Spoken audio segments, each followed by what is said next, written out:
नमस्कार मंडळी, तर स्वागत आहे सगळ्यांचं माझ्या ब्लॉगमध्ये. आणि श्री स्वामी समर्थ सगळ्यांना. आता वाजले सकाळचे 10 आणि मी कुठं आलेले हा प्रश्न पडला असेल तुम्हाला की सोनूची मम्मी आज कोणत्या घरातून व्हिडिओ काढतीये.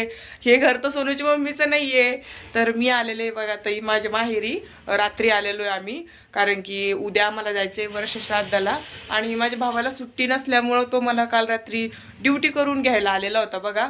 आणि आपण जे औषध विकतो त्याच्यासाठी आम्हाला एक जणांना कंटिन्यू घरी राहावंच लागतं, कारण की पेशंट दुरून येतात आणि वापस नाही गेले पाहिजे. त्याच्यामुळं एक तर सोनूज पप्पा थांबते किंवा मी थांबते, दोघातून एक जण आम्ही घरी थांबत असतो.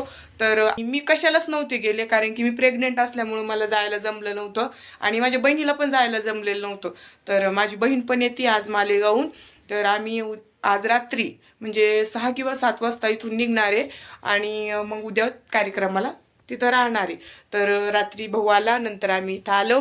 आज आता निकिता नसल्यामुळं म्हणजे माझी भाऊजाई नसल्यामुळं खूप परेशानी होती आहे. आणि समूला पण सर्दी वगैरे झालेली, तब्येत ठीक नसल्यामुळं ती पण मला खूप परेशान करते आहे. तर आई गेलेली बघा कामाला आणि पप्पा पण कामाला गेले आणि भाऊ पण कामाला गेला. तर त्यांनी आता त्यांचे डबे वगैरे करून नेले आणि मी आत्ताच आंघोळ वगैरे केली, आवरलं बघा. आणि इकडं बघा समू पण दाखवते मी तुम्हाला समोरच्या कॅमेऱ्याने काय करते इथं. तर बघा मंडळी, समूह शिवांशीच्या झोक्यात झोपलेली आहे. तर असा हॉलमध्ये शिवांशीचा झोका केलेला आहे बघा. आणि आज आम्ही शिवांशीचाच ड्रेस घातलेला आहे मंडळी. तर तिचा ड्रेस दाखवते मी तुम्हाला. स्कर्ट मिडी घातलेली समूनी. दाखवते पिला काय तसं नाही आले, तसं नाही कलुले राजा.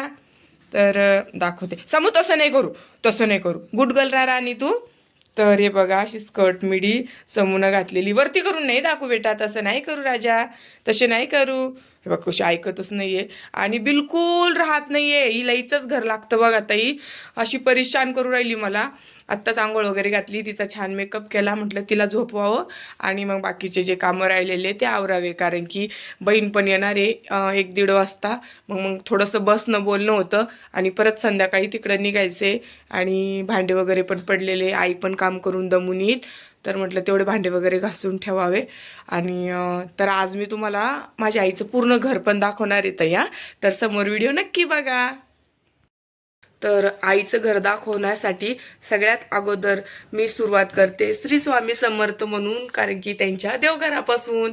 तर हे असं माझ्या आईचं देवघर आहे बघा. तर हे बघा असं दिसतंय. खाली पण बघू शकता आईनी ज्या माळा दिसताय तुम्हाला घातलेल्या विठ्ठल रुक्माईला आणि कृष्णाला, तर त्या गुंजाच्या माळा केलेल्या आहे बघा. का आईची इथं वेल लावलेला आहे आईनी, तर त्याच्यात ही घरीच माळा करत असती.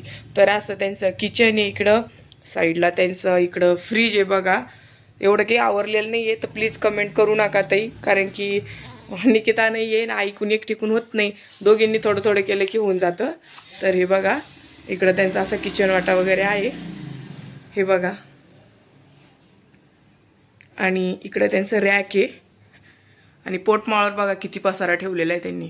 आताच राहायला आले ते खाली ताई, 1 महिना झाला असेल. तुम्ही माझे बरेच व्हिडिओ वरच्या रूममध्ये बघितले असेल. पण काय झालं, शिवांशीला बरं नसल्यामुळं आणि म्हणजे नेहमी थंडी खूप आहे ना, तर तिला थंडीने वाजू म्हणून ते खाली राहायला आलेले.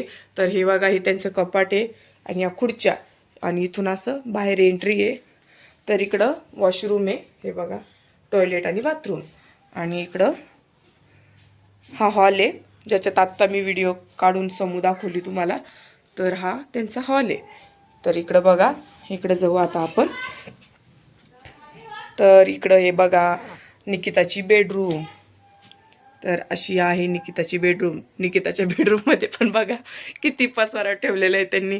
काय करणार आहे ना, सिटीनी खूप छोटी जागा असती बघा ताई. तर जागेच्या अडचणीमुळं छोट्या छोट्या रूमा बांधलेल्या आहे. आणि हे बघा हा जो फोटो दिसतोय तुम्हाला, हा मी तिला गिफ्ट केलेला आहे. तर कमेंट करून सांगा तुम्हाला आवडला का ताई. तर त्याच्यामुळं सगळा पसारा दिसत असेल, कारण की जागेच्या याच्यामुळं. तर हे बघा आता जातोय आपण बाहेर. तुम्हाला आईचं घर मी आज बाहेरून पण दाखवणार आहे, तर चला. तर हा दुसरा मजला आहे मंडळी, जिथं माझी आई अगोदर राहत होती. 2 रूम आहे वरती पत्राच्या आणि खाली असं घर दिसतंय बघा आईचं. हे इकडून पण गेट आहे त्याला आणि इकडच्या साईडनं पण दाखवते. दुसऱ्या साईडला कसे दरवाजे येतं. माझ्या आईला ना 3 रस्ते बघा, तर सगळ्यात अगोदर हा छोटा रस्ता दाखवते मी तुम्हाला. तर हे बघा, हा एक रस्ता आहे आणि किती जवळजवळ गॅलरी खेटलेल्या आहे इथं बघा. इकडं असं आहे, हा रस्ता आहे आणि हा एक रस्ता आणि हा एक रस्ता, म्हणजे 1 2 आणि परत दाखवते मी तुम्हाला. तर हे बघा, हा माझ्या आईचा हा तिसरा रस्ता आहे, म्हणजे माझ्या आईचं कॉर्नरचं घर आहे बघा असं. तर 3 रस्ते, हा सगळ्यात मोठा रस्ता आहे, हा छोटा, आणि त्याच्यापेक्षा तो मी तुम्हाला बोळीतला दाखवला तो छोटा.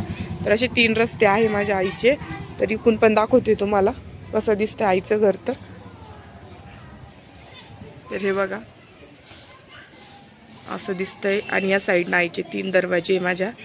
आणि ही जी म्हणजे ही जी जाळी लावलेली दिसते तुम्हाला, तर ही आत्ता लावलेली त्यांनी, अगोदर नव्हती. आता इथं कुंड्या वगैरे ठेवणारे, आईने तुळस वगैरे आणून ठेवली, आईला तुळशीशिवाय होत नाही. तर हे बघा, इकडं तुळस वगैरे बांधून घेतलेली आहे. इकडं आपण कोणती गवतीच्याचं पण झाड आहे. तर असं दिसतं बघा माझ्या आईचं घर. निकिता ब्लाऊज पण शिवत होती बघा, तर त्यांनी असं बोर्ड करून घेतलेलं होतं. आणि आईची पिठाची गिरणी मी तुम्हाला दाखवते. तर त्याच्यासाठी पण असं बोर्ड, एकाच बोर्डमध्ये दोन्ही लिहून घेतलेलं होतं. पाहिजे गिरणी होती, तर ही गिरणी इकडं झाकून ठेवलेली सध्या, कारण की खूप अडचण आहे तर त्याच्यामुळं. तर बघा ताई, असं आहे माझ्या आईचं छोटंसं घर. वरती तर तुम्ही बघितलेलंच आहे तिचं घर. तर नक्की कमेंट करून सांगा. बघा ताई, समू स्वतःच्या घरी खूप हसती, पण इथं तिला हसू पण येत नाही. समूला हस म्हणलं ना, पण समू हसत नाही, फक्त रडत राहती. असा शिवांशीचा छान ड्रेस घालून घेतला आणि पडलेली आहे. समू बोल ना, आज तुला मी मामाच्या घरी आले म्हणा, मामा घरी आले म्हणा. हो, त्यांचं सगळं घर बघू राहिली बरं का ताई ती, कोपरे कोपरे. तिला वाटू राहिलं आपण कुठं आलेलो आहे, तिलाच प्रश्न पडलेला आहे. सगळ्या घरामध्ये बघत राहू राहिली. तर आजचा ब्लॉग तुम्हाला कसा वाटला कमेंट करून नक्की सांगा. आणि माझ्या आईचं घर पण तुम्हाला आवडलं का ते पण सांगा. तर धन्यवाद, बाय.